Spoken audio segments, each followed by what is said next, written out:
آه، مباراة المصري فليتشر انتهت بالتعادل 1-1. سبق وقلت قبل كده.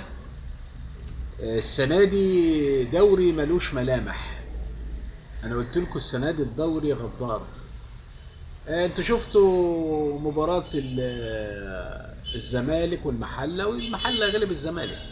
الماتش اللي فات المصري، المحلة اتعدت مع المصري. يعني السنة دي نقدر نقول زي ما قلت المباراة اللي فاتت دوري غدار. فالمطلوب من النادي المصري ان هو يراجع حساباته في المباراة القادمة، وترجيع الحسابات ده لازم بوقفة مع اللعيبة، لان الجهاز الفني مش هيعمل كل شيء. احنا النهاردة نقدر نقول مباراة مقبولة بالنسبة لان فليتشر بينافس على الدوري، انما في مباراة غير مقبولة. يعني مباراة المحل، رغم ان المحل عمل ماتش النهاردة قدام الزمالك مباراة كبيرة، وانا قلت الدوري غير مقبول، فتعادلنا مع المحلة. احنا نبدأ بقى ننظم من اول مباراة فاركو وسموحة عشان نبدأ نستعد للدور الثاني، لان الدور الثاني هيبقى اقوى من الدور الاول بكتير، لان النقطة هيبقى لها حساب. انت النهاردة احنا مغلوبين 3 ماتشات، لو جيت بص تلاقي الفرق اللي هي في المقدمة ما غلبتش المصري. يعني عندك الاهلي تعادل مع المصري، فليتشر تعادل مع المصري، بيراميدز تعادل مع المصري، الزمالك اتعادل مع المصري غلب الاتحاد، المصري اتعادل مع يعني كل الفرق اللي هي في المقدمه دي ما غلبتكش. فاذا احنا باذن الله نلعب على اننا في المباراه القادمه اللي احنا هيبقى الفوز، عشان الدور الثاني هيبقى صعب جدا، لان النهارده مفيش تحليل تاني للمباراه غير كده. نقدر نقول اهي نقطه مقبوله من فليتشر. ومعانا ومعاكم المحلل الرياضي الكابتن علي الحناوي، هيحللنا بعض الاخطاء اللي وقع فيها النادي المصري في مباراة اليوم. انا بتشرف بيك يا مرحبا يا كابتن علي. مرحبا يا كابتن محمد الشرنوبي. والله كان اداء جيد النهارده، يعني مباراة مقبولة. مقبوله.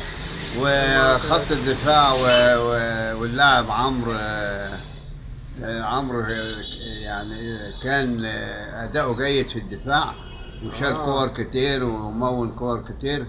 ولكن في الهجوم قلة المهاجمين وعدم تعاون في بعض الفترات، وخاصة في الشوط الأولاني، أدى إلى سيطرة فيوتشر ومحاصرة المهاجمين بتاع المصري لعدم تعاون واللعب السريع مع الفرود ولاعيبة خط النص.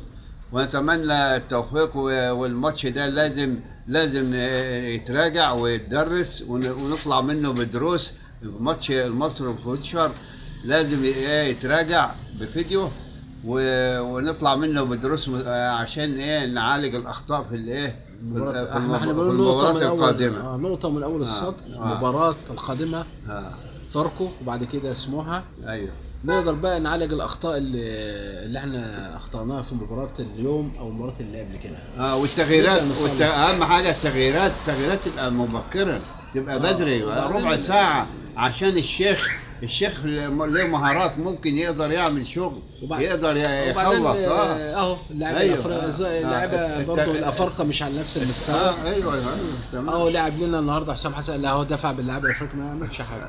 فحسام حسن برضه عنده حق. ما فيش كان الاختيارات، في بعض الاختيارات خاطئه ما يقدرش الكابتن حسام حسن يعمل لها حاجه. وباذن الله المباراه القادمه المستوى يتحسن بالظبط ان شاء الله، وربنا يسهل. واحنا برضو تشرفنا الحاج ابراهيم واحنا بنتكلم في المباراه.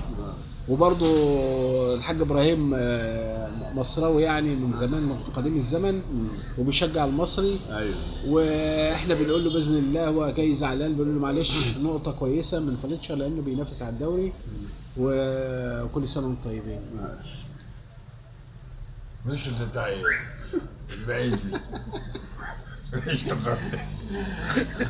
وشكرا. بيبقاش دي لك.